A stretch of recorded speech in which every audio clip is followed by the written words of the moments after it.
Hey everyone, and welcome to The Explainer. Today, we're diving into something that can literally be a total game changer for your exams. We're talking about supervised rest breaks. Now, I know what you might be thinking. Sometimes people hear the phrase rest break in an academic setting and they kind of assume it means you're not prepared or it's a sign of weakness. But actually, scratch that. We are completely reframing that today. These breaks, they're basically a strategic, highly effective tool to help you recharge your mental batteries right there in the exam hall. If you've been granted these accommodations, this explainer is your absolute ultimate guide to understanding them, owning them, and using them to absolutely crush your exams. Okay, here's a quick look at our agenda for today. First, why you actually need rest breaks. Second, how they physically work in the room. Third, pausing the exam clock. Fourth, the strict do's and don'ts. And finally, the all-important use it or lose it rule. Let's jump right in. So Section 1. Why you need rest breaks. Let's be totally honest for a second. Walking into an exam hall can trigger a whole massive wave of stress, right? The silence, the pressure, it takes a huge toll on your energy levels. And just acknowledging that reality is step 1. So what exactly is this tool we're talking about? Well, a supervised rest break is essentially just a short breather during your exam, under an invigilator supervision to help you stay calm and focused. The key word here is supervised. The invigilator is literally just the person watching over the hall, and they're there to help make this happen for you. You're not escaping the exam. You're just giving your brain a quick reset button so you can go back to your paper with total clarity. It's totally standard procedure, and you're definitely not the only one doing it. Now, you might be wondering, why have I specifically been given these breaks? Well, the reasons cover a pretty wide range. It could be that you get tired or fatigued really easily. You might have a specific medical condition. Or, maybe you just find it incredibly difficult to concentrate for hours on end without a breather. Some people experience actual physical pain from sitting at those ridiculously rigid exam desks. Or maybe you just need a minute to manage your anxiety or stress. Whatever your reason is on this list, it's a 100% valid. Taking a quick moment to reset helps you return to the paper feeling sharper, better, and fully ready to tackle those questions. All right, moving on to Section 2, how rest breaks actually work. I get it. The unknown can be super scary. Figuring out how to actually stop a test in a dead silent room full of people can cause its own mini panic attack. So let's completely demystify this whole choreography right now. It's super simple. Step 1, put your hand up. That's literally it. You just signal the invigilator. Step 2, time stops for you. Your personal clock is paused immediately. Step 3, you take your rest break. Depending on what you agreed to beforehand, you can just rest quietly in your seat or maybe take a quick movement break. Step 4, when you're ready to dive back in, you just put your hand up again. Step 5, time restarts and you're back in the zone. And hey, Step 6 is absolutely vital. Repeat if needed. You can absolutely have more than one break if you need it. It really is that straightforward. Next up, Section 3, pausing the exam clock. Okay, whenever I talk to students, this is always, hands down, their biggest fear.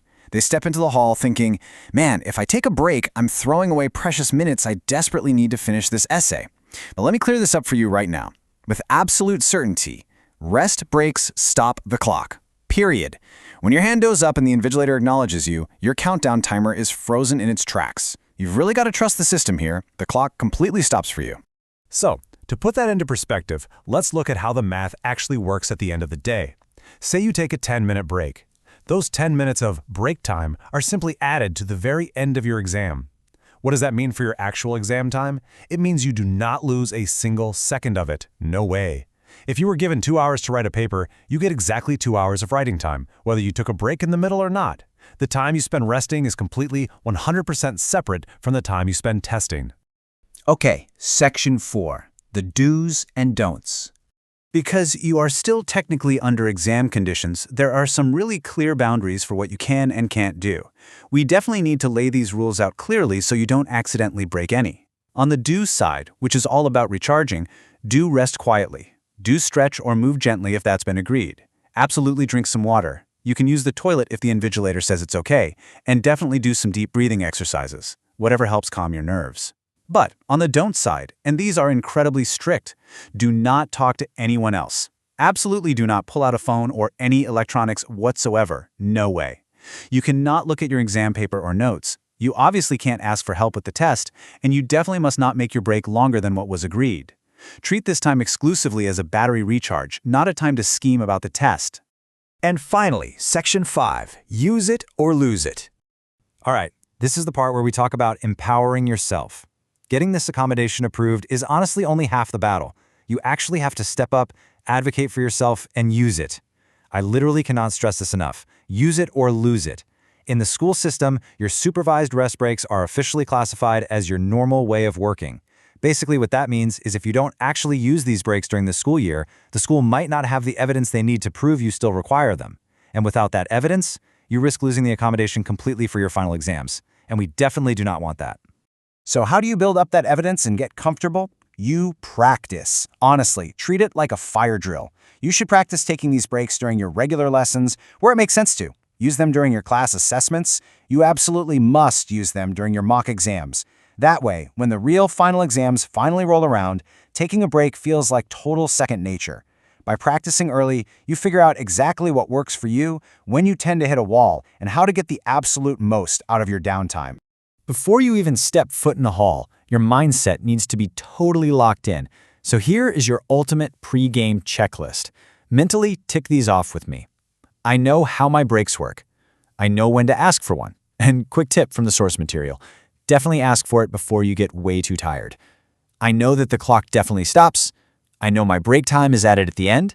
And lastly, I am completely ready to stay calm. Once you can check off all 5 of those boxes, you are entirely in the driver's seat of your testing environment. I want to leave you with this really vital thought from our source material. Supervised rest breaks are there to help you stay calm and focused, but even more importantly, they're there to help you show what you know, not to give you an unfair advantage. It's completely about leveling the playing field. It's just removing those physical and mental barriers like fatigue, anxiety, or pain so that the person grading your paper gets to see what you're truly capable of. So you've got the tools, you know the exact rules, you understand that the clock completely stops for you. Remember, your performance isn't just about regurgitating facts, it's about how well you manage your mind while you're doing it. So I'll leave you with one final question to think about. Are you ready to do your best?